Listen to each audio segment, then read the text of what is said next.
Histamine is a part of an autocoid that is an organic nitrous compound involved local immune response as well as regulating physiological function in the gut and acting as a neurotransmitter for the uterus.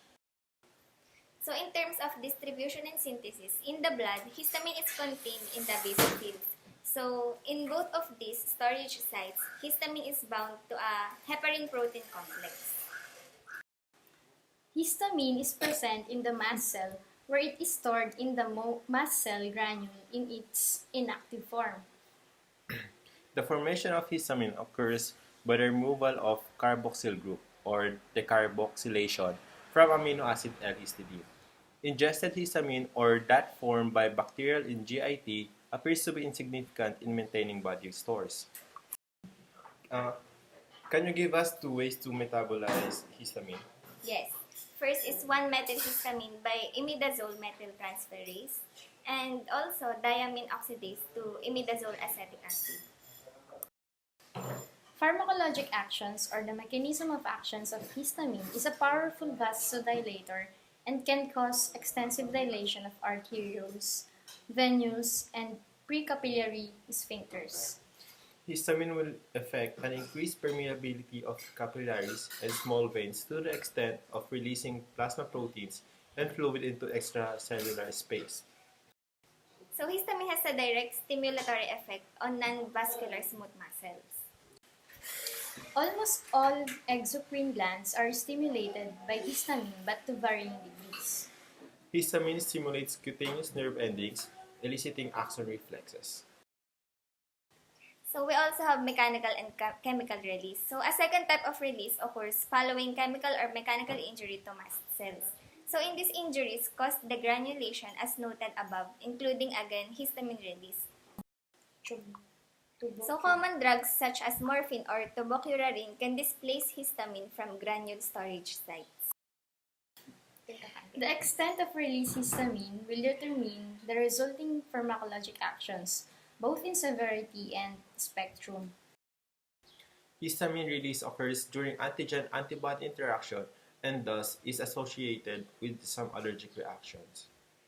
So we have triple response, a localized red spot caused by local dilation of the arterioles, venules, and the capillaries. So flare red flush of irregular outline caused by dilation of surrounding arterioles. Will localized accumulation of edema, fluid caused by increased permeability of surrounding fine blood vessels. The inhibition of allergic release of histamine is a chromoline that is a drug that inhibits the antigen-induced secretions of histamine. It is low-reacting substance of anaphylaxis and leukotrienes. It does not relax bronchial or other smooth muscle, nor does it interact with other bronchodilators. It blocks release of histamine and the other autocoids from pulmonary mast cells, yet it does not act on circulating basophils. So it is poorly absorbed when given orally. So it is administered by inhalation via a special turbo inhaler. Directly administered or endogenously released histamine would be incomplete without a brief description of anaphylactic shock reaction and the symptoms of histamine toxicity. An acute anaphylactic shock reaction is likely to occur within minutes after contact with an antigenic protein or precipitating agent. So in pharmacodynamics or mechanism of action, histamine mediates its effects by interacting with receptors. So receptor subtypes, we have H1, H2, and H3. So intracellular G protein interactions, in H1 endothelial and smooth muscle cell localization, and H1 receptor activation causes can increase an phosphoinositol hydrolysis and an increase in intracellular calcium.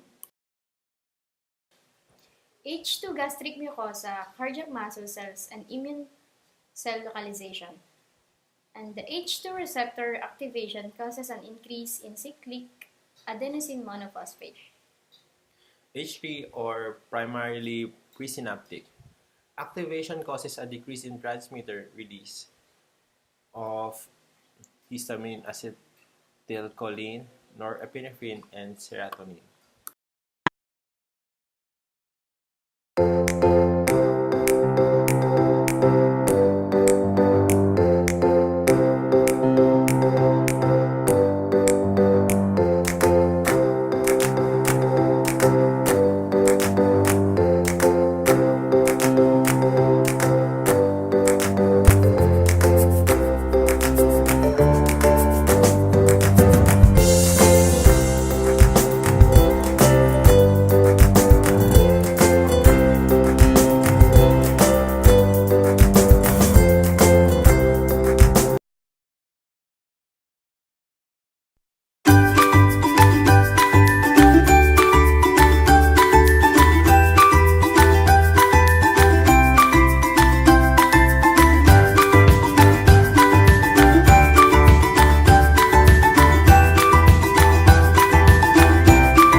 cardiovascular system, systolic and diastolic blood pressure, it vasodilates the arterioles and precapillary sphincters account for histamine's vasodilating effects. So vasodilation may be due to in part to nitric oxide liberation. And following from the reduced blood pressure, the heart rate increases by autonomic reflex mechanisms and by direct action. Gastrointestinal tract. Histamine promotes intestinal smooth muscle contraction, which is an H1 receptor mediated effect. Bronchial smooth muscle activation by histamine causes bronchoconstriction by H1 receptor mediated. It is not surprising that inhaled histamine is a diagnostic provocative test for bronchial hyperactivity, such as asthma or cystic fibrosis. So nerve endings. Sensory nerve endings are stimulated by histamine, especially those endings which mediate pain and itching. So these effects are H1 receptor mediated effect and represent part of the local reaction to insect stings or urticarial responses. Secretory tissue. Histamine causes the stimulation of release by secretory tissues. For example, a significant increase in gastric acid secretion is caused by histamine. Other examples of increased release include the gastric pepsin. Mechanism of action of H2 receptors. Considering the gastric parietal cells, histamine interacts with H2 receptors and initiates a second messenger response which processed by first is the increased adenyl cyclase activity. Next is the results in an increase in the second messenger cyclic adenosine monophosphate, which causes an increase in intracellular calcium levels. Next is the increase in calcium triggers release, and this releasing characteristics of calcium applies broadly in physiology. So, clinical uses of histamine. More specific drugs with fewer side effects have replaced histamine as a diagnostic agent in assessment of achlorhydria and the determination of parietal cell mass.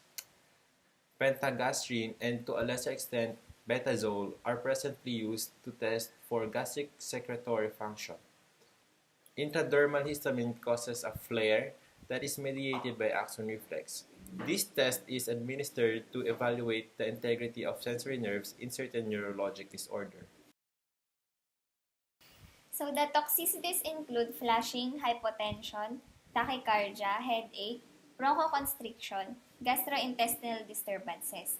So it should not be given to asthmatics except with extreme caution in pulmonary function testing. And also, it should not be given to the patients with active ulcer disease or gastrointestinal hemorrhage. The drugs under the first generation are the diphenhydramine and the dimenhydramine. Under the second generation is loratadine and the fexofenadine. Under the H2 blockers, these are the peptic ulcer and gastritis. And the drugs that are under this is cimetidine, ranitidine, nizatidine, and famotidine.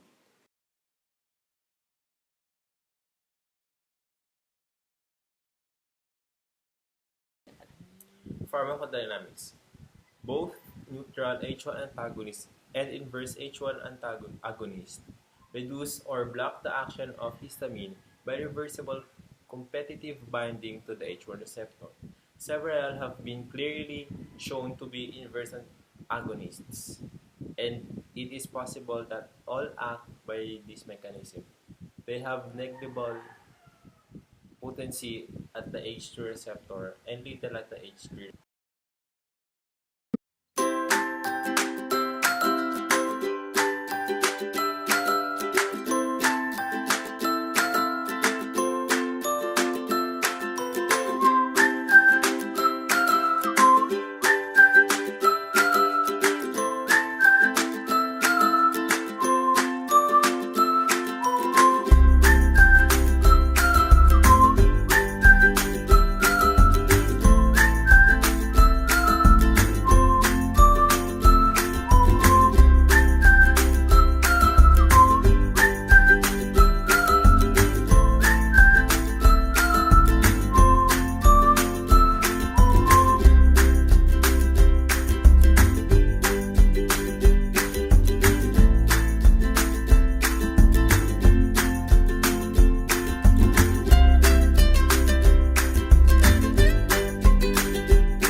sa gums, parang may mga naiwan na ngipin.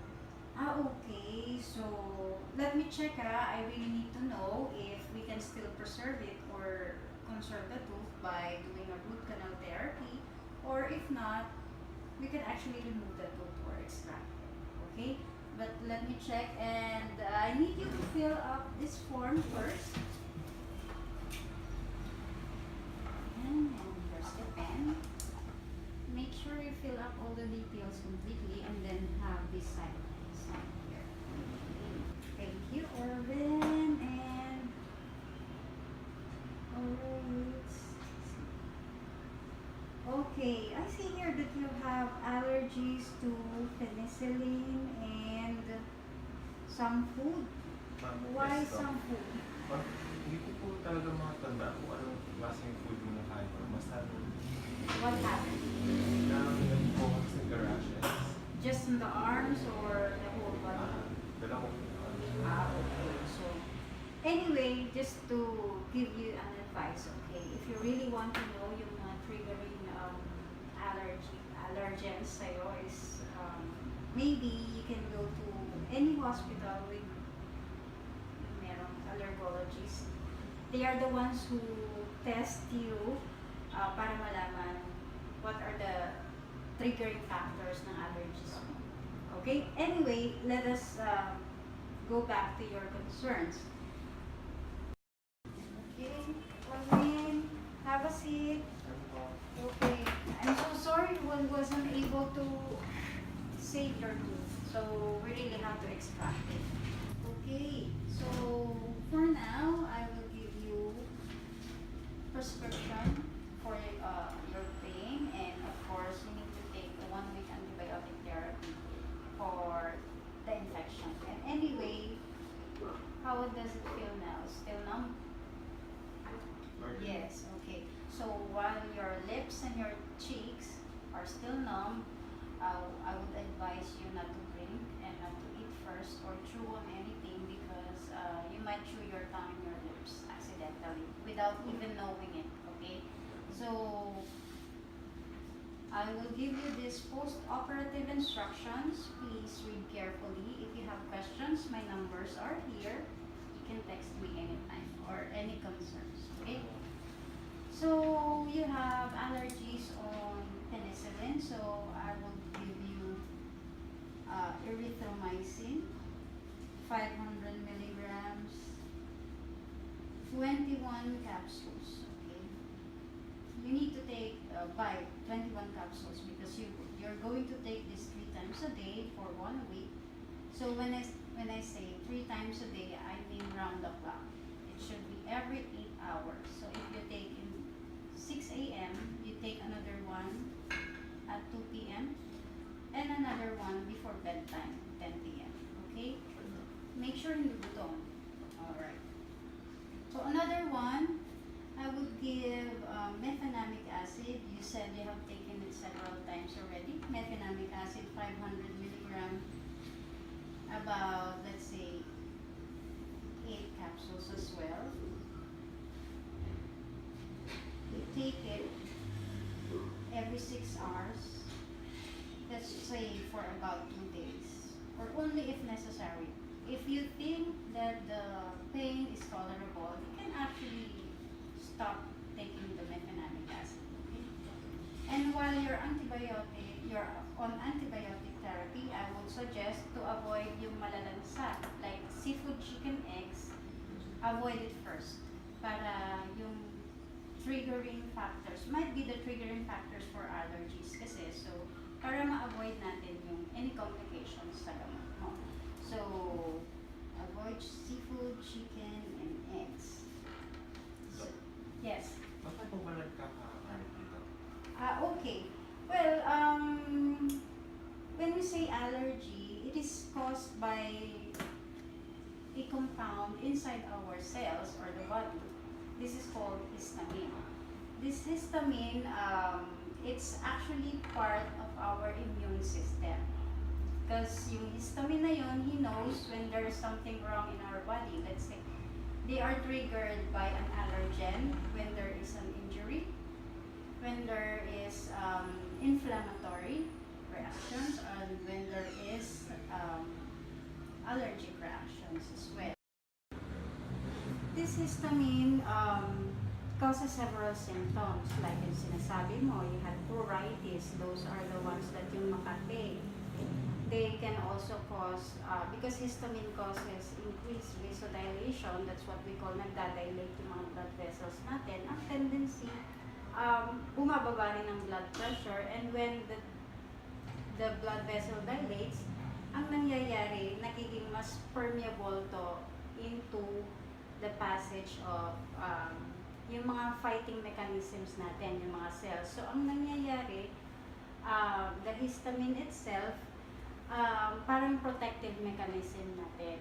So, just for us to know na ang mga simptomas pwedeng watery eyes, runny nose, sneezing, let's say cough or something, ganyan. Yun yung mga common symptoms. And another symptoms ng allergic reaction also as well is yung pangangati mo. And also sometimes yung medyo threatening, life-threatening reactions ng allergies is yung anaphylactic shocks or yung anaphylaxis, which is nade-depress ang ating respiratory system. So medyo delikado yun. That's why there are antihistamines to actually counteract these symptoms. Yung mga antihistamines, ito yung mga katulad ng mga ranitidine, ito yung mga cetirizine. They are taken when we know or when we observe that an allergy is already starting. So, pag naramdaman mo, well, anyway, ang mga allergic persons naman, like me, I'm allergic to ibuprofen. I know kung nag-start na ako nagkaka-allergy, so I take immediately. I always have cetirizine on my bag. Okay, so for you, here's your prescription. Any concerns, you can text me 24 hours a day for emergency. Okay? And also, yung nabanggit ko sa'yo, don't forget to go to any hospital with an allergologist so that just malaman mo kung ano yung mga nagtitrigger or ano yung saan ka allergic, yung mga allergens. Okay? You let me know if you come back in a week or you just let me know if you're okay. Once in a while, I will text you or call you for follow-ups. Okay, thank you, Corbin.